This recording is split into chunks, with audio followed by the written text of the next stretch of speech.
Welcome to New Possibilities. I speak truth to power without fear. So, in honor of Black History Month, I'm going to do this video right here, drawing comparisons and contrasts between W.E.B. Du Bois and Marcus Garvey. So, the first similarity between these two great men is the fact that they both were organizers and writers. W.E.B. Du Bois founded the Niagara Movement, and he also co-founded the NAACP, the nation's largest and oldest civil rights organization. He was also the editor and one of the key writers for the Crisis magazine. And his brother also wrote masterpieces such as The Soul of Black Folks, The World in Africa, Black Reconstruction, The Negro in Philadelphia, and other masterpieces. Garvey, likewise, was an organizer. He organized and created the Universal Negro Improvement Association. He also founded the Negro World, a publication that was used to propagate his message of Black nationalism and Pan-Africanism. Both of these great men were champions of Pan-Africanism. Both of these men were courageous, fighters for social justice. They were fighters for freedom and justice for Black people. W.E.B. Du Bois organized several Pan-African conferences designed to organize African people to fight for self-determination, to fight to end colonialism. Garvey also was known for promoting Pan-Africanism, the idea that African people are one, that African people should unite, that African people should have one common, strong government. You know, the slogan of Marcus Garvey was one aim, one destiny, one aim for Black people and one destiny for Black people. Also, he had the slogan of Africa for the Africans at home and abroad. Garvey's ideology inspired generations of Black nationalists. He inspired groups like the Nation of Islam. In fact, the founding members of the Nation of Islam were members of the UNIA. Also, he inspired people like Malcolm X. Malcolm X, his parents were followers of Marcus Garvey. He inspired people like Kwame Nkrumah, the president of Ghana, one of the most prominent Pan-African leaders in the world. He was, during the time that he was alive. So both of these men were influential Pan-Africanists. They both were committed to the struggle for African people. Also, despite some of their ideological differences, which I will discuss a little bit later in this video, both of these men were under surveillance by the FBI and federal government.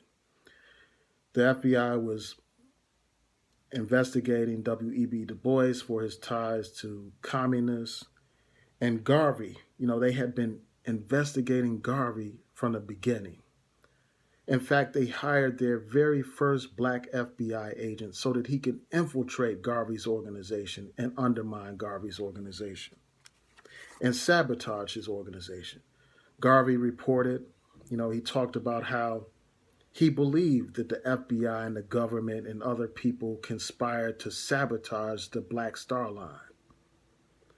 Now, another aspect that's common between these two men, it's not a positive aspect, and that's their egos. Both of these men had inflated egos. W.E.B. Du Bois was a recognized scholar.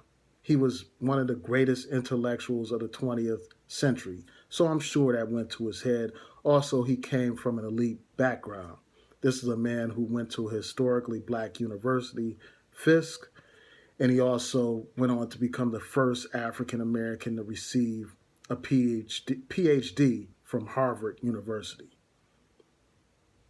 And he had written many books, as I mentioned before, and I'm sure that fed his ego. So there are reports of him having a level of arrogance and some elitism. And that elitism is reflected in his talented 10th theory, this idea that the top 10% of the Black community would lead the masses of the people. So that reflects some kind of ego and arrogance. Garvey also had a huge ego as well. I mean, Garvey appointed himself provisional president of Africa. President of Africa without consulting any of the African nations that he was the provisional president of. And this is something that's pointed out in the documentary. I will include a documentary link in the description box. I will also include links to all the sources that I relied upon for this video. Now, I pointed out the similarities. There were also differences between these men, obviously. They had ideological differences. Garvey, on the one hand, was fighting for black nationalism, black self-determination. He wanted black people to have their own separate nation, govern their own affairs, build their own. Whereas DuBois, while he did advocate Pan-Africanism, he also advocated the fight for civil rights right here in this country, the fight for equal rights, the protection, equal protection under the law, equal treatment under the law, voting rights, and things of that nature. Now, while these men had their differences, they initially supported each other. When Garvey first came to the United States and he wanted to give a major speech, he tried to meet with W.E.B. Du Bois so that he could serve as a chair during that address. But he was unable to meet with Du Bois. Du Bois wasn't present at the time when he went to the NAACP's office. Also, Du Bois had been spotted attending some of Garvey's mass meetings. And Du Bois is quoted as saying, "It may be that Garvey's movement will succeed." And he went on to say, "I shan't raise a hand to stop it." So that's, despite their differences, they did support each other. Now, another one of their differences was just which group they appealed to. Garvey's movement was a mass movement, so it appealed to the working class people, it appealed to the grassroots, whereas Du Bois appealed more to the middle class black community, the professionals, the elite, and he also appealed to white liberals.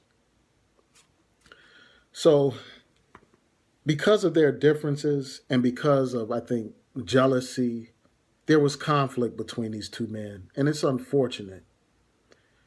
Garvey actually met with the KKK, and I'll talk about that a little bit later in more detail, but he met with the KKK, and after that meeting, Du Bois described Garvey as a lunatic or a traitor. And he would also go on to insult Garvey further, referring to him as a little, fat, ugly black man with a big head. So he was basically dissing him. He was roasting him. Way back then, this intellectual went down to this level and started insulting this great Pan-African leader. And Garvey, also fired his own shots, referring to Du Bois as a misleader. He went on to say Du Bois is a little Dutch, a little French, a little Negro, a mulatto, why in fact he's a monstrosity, basically saying he's mixed up with all these different nationalities and he's a monster, basically dissing him for being a biracial black man. So in these disputes between these two men, there are elements of colorism, and that's a problem that's still with us today. And I'll go into that towards the end when I talk about